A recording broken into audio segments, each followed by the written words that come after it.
وضع الاهلي لو فاز في دي المباراه حيكون فرس رهان، لو خسر في المباراه هذه حتختلف الامور بالنسبه له. انا بالنسبه لي طبعا لا تقول لي مباراه واحده ما تاثر، لا تاثر، الفوز يفرق معاهم والخساره تفرق وحتى التعادل يفرق. يمكن التعادل تاثيراته السلبيه اقل حده لكن ياثر في المجمل.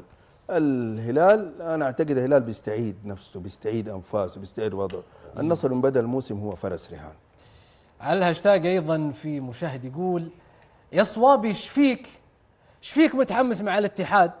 عارفين انك هلالي يا رجل، خلك حيادي بالتقديم مثل الاتحادي فلاته.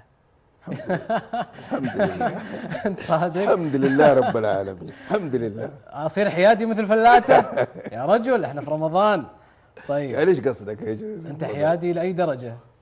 في الرأي حيادي، في الميول معروف، على ما عندي استعداد اكذب على المشاهدين. طيب حياديتك ابدا. طيب اطلع اقول انا حياديتك تختلف، اطلع اقول انا ما عندي ميول وانا مش عارف. لا لا يا حبيبي، ماشي واضح الميول.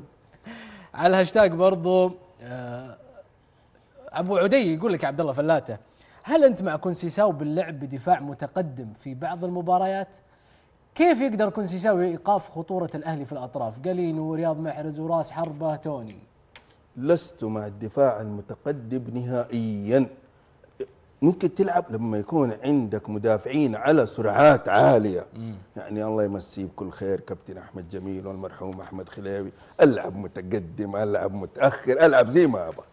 كان يلعب ابو بهاوثون في ذيك الايام يمكن ما يعرفوا، 3 مدافعين فقط، حط معاهم في الطرف اسماعيل حكم.